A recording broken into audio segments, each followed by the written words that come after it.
Hi everybody, it's me, and I'm here at the lovely Victrola Coffee House here in Seattle, Washington. I'm sitting in the window, kind of like I'm in primary school. But I am very excited to present to you the Act 3 of my musical that I've been writing called Optimus Maximus, and it's about the pagans who resisted the Christians when they took over Rome. If you haven't been following it, I encourage you to look it up on YouTube, which is just Optimus Maximus, spelled how it sounds, full musical.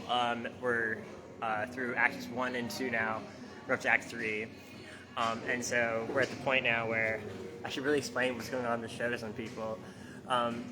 After Regius Avius, who is, it turns out, the son of Zeus, during this very tumultuous time in history where, you don't really get a lot of people who are... I'm going to sit at this table over here. Seems like it might be more comfortable with the back. It seems like there is it's an era of history where, it's an era of history where there are not a lot of good guys. There are a lot of people who are imposing their religion on other people, and so you don't really cover this part of history much. And plus, the Christian Church did a very terribly awful and horribly thorough job at trying to erase a lot of paganism from the mindset of the time, though they couldn't erase it completely, and of course we've been able to reconstruct it as it was since then. But anyway, so Zeus has a son named Regius Avius, and he's tapped him for some great destiny, and what's happening in the show is that this Christian general named Jonicus Scoarticus came to town and is trying to, literally, he sings a song about it called "To Make Christ the Only Game in Town." And so anyway, so Regius Avius uses a group of pagans, his friends, basically, to oppose Jonicus. And so he gets arrested for protesting after he gets an oracle from an actual oracle who says, you're going to learn your path when the day that it won't light. That he gets arrested for protesting, and he is boosted from the jail by Jonicus's mother. And so, who's like, I'm a real Christian, I don't think anything that my son is doing is nice, I think it's very unchristian, right? So she releases him and lets him go. He goes back to warn the pagans, and the night that they're going to clean out all the temples and burn them down, if they have anything inside of them, they were able to clean all the temples, clean as a whistle, right? So, they couldn't burn any temples, and so they got a head start notice with Regius, and so the Christians are pissed, and they're basically looking for anything that'll stick, right? Well, after the bishop tries to exact his pricky bishopness on one of his friends, Castellus, who he throws him off the cliff for being pagan, which is actually interesting because the lines that he's saying in the show are, oh, thank you so very much. Oh, wonderful. Thank you so very much. Oh, this is this is charming. Thank you. Oh, 1 second. I have this lovely tea I'll show you here. Just a little bit of honey. This is the ambrosia tea, which I thought was appropriate because of the play I'm writing. But anyway, so what happens is he assassinates, essentially, we're going to do this on camera because it's fun. He essentially assassinates his friend Ambrosia, if you don't know, is the nectar of the gods. So he assassinates his friend Castellus by throwing him off the cliff, and everything that the bishop says in the play, I've actually lifted directly, word for word, from the writings of Firmicus Maternus, who was a Christian bishop back in 422 AD. And he dehumanizes them. He's talking about how they're its and not people, and that they're more germs than men, that they're more of like a disease that they have to eradicate. It's terribly dehumanizing, but it's real history, it's what was said. So anyway, so he finally gets Regius under his kangaroo court, condemns him to death, but Regius, being the son of Zeus, he basically says, if you want to, immolate a son of God, well, here I am. And so they tie him to a wooden stake to be burned, but Zeus had actually been casting thunderstorms the whole day and made the wood too wet to light. And so in the Christians' interpretation, their God gave Regius a divine pardon because they, couldn't execute him due to an act of God. So, food of the gods, everybody. Oh, that's delicious. Thank you very much. That's wonderful. Thank you. And so, anyways, where we're at right now is Antonius, who's Regius's ex-boyfriend, whom Jonicus was paying people to break them up and stuff like that. He's essentially with the bought and paid for boyfriend, and he's got the slingshot, which he's really good at. He's been good at since he was a kid.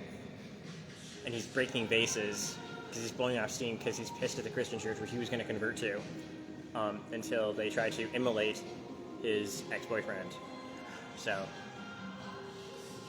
that's the point we're at right now in the show, and it's getting cool. I've already written the part of the final fight sequence already, which is pretty cool. I won't reveal everything that happens before I release it, but it's pretty cool. Everybody has a happy ending for the most part. Some people don't have a happy ending, but most people have a happy ending. And you don't even have to pay extra for it. My show is a little culty. It's a little not for your mom. Or maybe if you have a fun mom, it is. My show is, it's got adult language everywhere. And it is very, it's very, I wouldn't call it raunchy, but it's, it doesn't hold, we use the C word sometimes. The C word that rhymes with runt. We use that word sometimes. But it's a delicious tea I'm drinking here. It's also a delicious show. I almost call my show delicious. But it is delicious. It's called Optimus Maximus. It's named for Jupiter Optimus Maximus, the king of the gods. To Jupiter Optimus Maximus.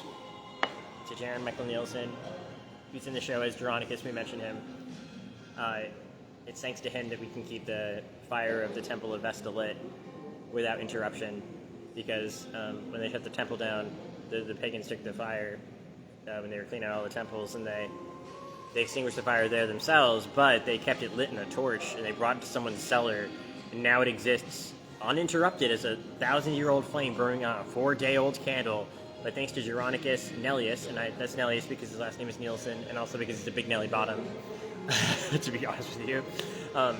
Thanks to his family's bee farm, and they actually have bees, Karen's family does, they actually have a bee farm, they can have all the wax they need to have an endless supply of candles, so Vesta's fire is saved, thanks to Jaron and his family, and that's opposite Jaron and his family. We love you all.